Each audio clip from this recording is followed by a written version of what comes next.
Started out with a lump in my neck, thinking I had swollen glands, to being diagnosed with stage 4B non-Hodgkin's lymphoma.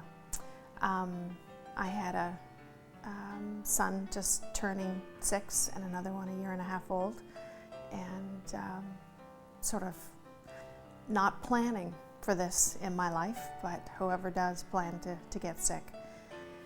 So from the point of diagnosis, typical chemotherapy protocol at the QEH in the old cancer center down in the dark basement, no windows.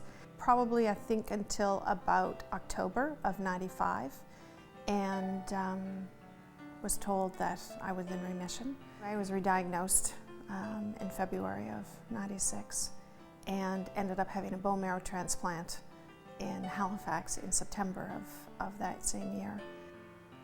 The transplant was to give me 5 more years.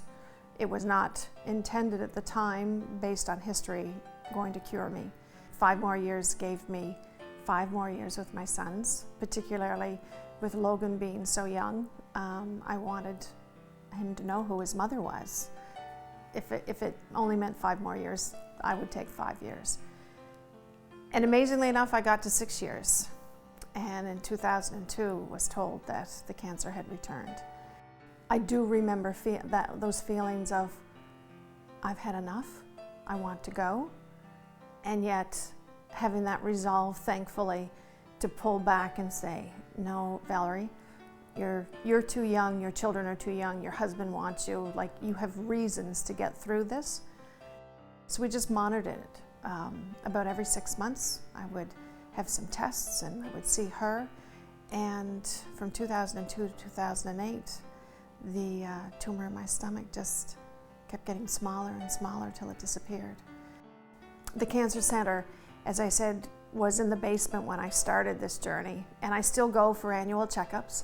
And now we're in that gorgeous, bright, airy, cheery place in the new cancer center, and the attitudes of the staff, the way they treat you, the way the volunteers treat you, it's only gotten better. It hasn't, gotten worse. I don't know that anything could have been any better than the supports that I got from the QEH.